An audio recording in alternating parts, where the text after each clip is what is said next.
مجھے کھانا پکانا نہیں آتا ہوں میں بڑا اچھا بھائی مسلمان کو دین کی بنیادی چیزیں نہیں آتی. پچھلے میں ایک نوجوان ملا, میں کیا پڑھتے ہو, میں فرسٹ ایئر میں ہوں, فلاں کالج میں ہوں. اچھا اتنی فیس ہے, اتنی فیس ہے. پہلے کہاں کا پڑھے کہ فلاں اتنی فیس ہے. اچھا میں کہا اچھا غسل کے فرض بتانا, کہتا 8. میں نے کہا پورے بھی کر کے دکھا دیں. اب ادھر ادھر دیکھیں 8 کہاں سے پورے کرو. تبلیغ میں یہ میرا دین سیکھو بھائی, ہر مسلمان دین سیکھے.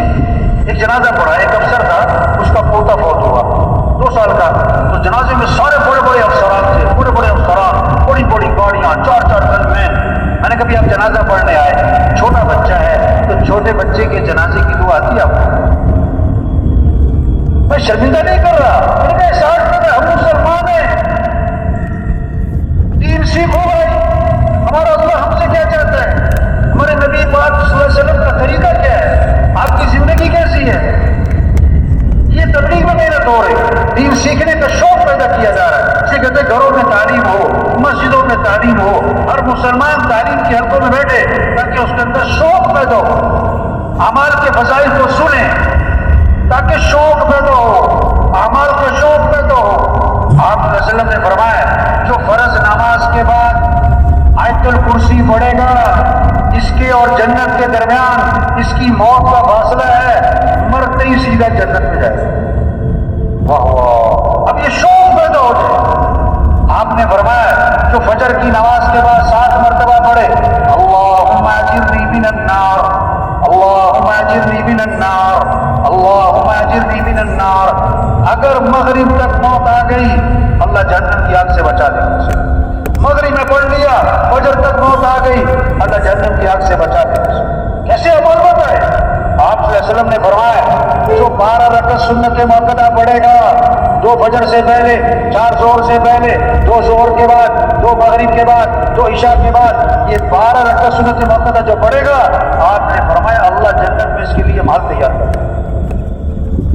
اتنی کمائی کر سکتے ہیں. آپ نے فرمایا جو 10 مرتبہ سورہ اخلاص پڑھے گا اللہ جنت میں اس کے لیے مال تیار کر دیں گے. حضرت عمر رضی اللہ عنہ نے عرض کیا اللہ کے رسول اگر کوئی بار بار پڑھے 10 پھر 10 پھر 10 پھر 10, 1 محل 2 محل 10 محل پڑھی جائے. اللہ کے نبی نے فرمایا اللہ کے خزانے کو وہاں کمی تھوڑا ہے کہ وہ اللہ کہے گا بس کرو. یہ تبلیغ میں محنت ہو رہی, ہمارے افسروں میں شوق ہو اعمال کا, قرآن کا, ذکر کا, ہمارے مالداروں میں, ہمارے غریبوں میں, ہمارے مزدوروں میں.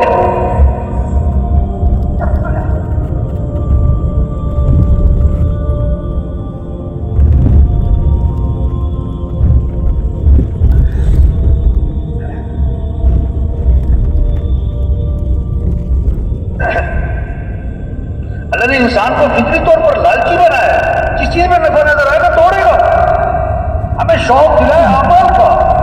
قرآن ہمارے گھروں میں مقابلہ ہو کس کا, 1 سپارہ پڑھا میں 2 سپارے پڑھوں, 2 سپارے پڑھے میں 3 سپارے پڑھوں. ابا قرآن پڑھے, اماں قرآن پڑھے, بیٹا قرآن پڑھے, بہو قرآن پڑھے, بیٹی قرآن پڑھے, پوتا پوتی قرآن پڑھے. قرآن کا شوق ہو, قرآن سے عشق ہو, قرآن سے محبت ہو, تلاوت کا شوق ہو, تلاوت کا مزاج ہو. اس سے گھروں میں برکتیں آئیں گی, رحمتیں آئیں گی, خیریں آئیں گی. اس سے زندگی آسان ہوگی, چیزوں سے نہیں اعمال سے. صحابہ کے گھر چیزوں سے خالی تھے, اعمال سے بھرے ہوئے تھے. آج گھر چیزوں سے بھر گئے اور اعمال سے کیا ہو گئے؟ ویران گھر وہ نہیں ہے جس گھر میں مال نہیں, چیزیں نہیں. ویران گھر وہ ہے جس گھر میں اعمال نہیں, جس گھر میں اعمال نہیں, قرآن کی تلاوت نہیں, اللہ کا ذکر نہیں, نمازوں کا اہتمام نہیں.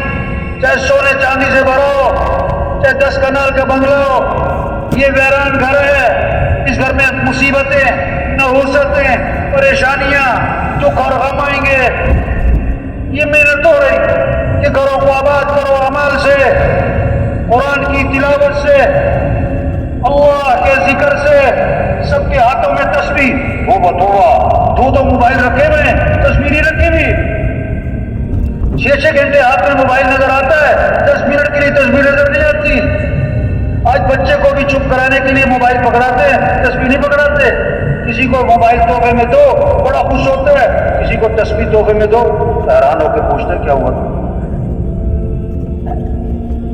الا بذکر اللہ تطمئن القلوب، کان کھول کے سنو، دلوں کا اطمینان تو اللہ کی یاد میں۔ آپ صلی اللہ علیہ وسلم نے فرمایا جو 100 مرتبہ پڑھے لا الہ الا اللہ لا الہ الا اللہ لا الہ الا اللہ، فرمایا جو 100 مرتبہ روزانہ پڑھے گا جب قیامت کے دن اٹھے گا تو اس کا چہرہ 14ویں رات کے چاند کی طرح چمک رہا۔ واہ واہ، آج گھروں میں جاؤ نا کسی کے کریمے لوشن پتہ نہیں کیا کیا چیزیں اپنے آپ کو چمکانے کے لیے، او بھائی اللہ کا ذکر کر، اللہ تیرے چہرے پہ نور عطا فرمائے۔ آپ صلی اللہ علیہ وسلم نے فرمایا جو کثرت سے درود شریف پڑھے گا جنت میں اسے میرا پڑوس ملے گا۔ کثرت سے درود شریف پڑھو، حد نہیں باندھی، کثرت سے۔ ایک صحابی نے عرض کیا حضور میں نے ذکر کا وقت طے کیا ہے، جیسے آج وقت ہے نا، یہ میرا قلم کا وقت، یہ میرے جم کا وقت، یہ میری سیر کا وقت، یہ میرا فلاں چیزوں کا وقت۔ صحابہ نے کہا کہ یہ میرے ذکر کا وقت ہے، اس میں سے کتنا وقت میں درود شریف کو دے دوں؟ کیسی عجیب بات ہے۔ صحابی کا پوچھ رہے ہیں اللہ کے رسول میں نے ذکر کا وقت طے کیا، اس میں سے کتنا وقت درود شریف کو دے دوں؟ پھر خود ہی عرض کیا چوتھائی وقت درود شریف، باقی دوسرے اذکار۔ آپ نے فرمایا ٹھیک ہے لیکن درود شریف زیادہ کر لو تو بہتر ہے۔ بڑے اچھا میں تہائی وقت درود شریف باقی دوسرے اذکار، ٹھیک ہے لیکن درود شریف زیادہ کر لو تو بہتر ہے۔ انہوں نے کہا اچھا میں آدھا وقت درود شریف باقی دوسرے اذکار، اور میں ٹھیک ہے لیکن درود شریف زیادہ کر لو تو بہتر ہے۔ حضور 2/3 وقت درود شریف 1/3 باقی اذکار، فرمایا ٹھیک ہے لیکن درود شریف اور زیادہ کر لو تو بہتر ہے۔ انہوں نے عرض کیا اچھا میں سارا وقت درود شریف کو دیتا ہوں۔ آپ نے فرمایا اذن تکفی ہمک ویغفر ذنبک، اگر تم ایسا کرو گے تمہاری ساری پریشانیاں دور کر دی جائیں گی اور تمہارے سارے گناہوں کو معاف کر دیا جائے گا۔ ہمارے گھروں میں فضا بنے، ہمارے وکیل جج افسر ہمارے مزدور ریڑھی والے چھاپڑی والے فضا بنے میں کیا قرآن کی، ذکر کی، استغفار کی۔ آپ صلی اللہ علیہ وسلم نے فرمایا جو کثرت سے استغفار کرے گا اللہ ہر تنگی سے اسے نکالے گا، پریشانیوں سے بچائے گا، اللہ وہاں سے رزق دے گا جہاں سے وہ مان گے۔ استغفار کرو۔ لولا تستغفرون اللہ لعلکم ترحمون، اور استغفار کیوں نہیں کرتے؟ اللہ کی رحمتیں برسیں گی۔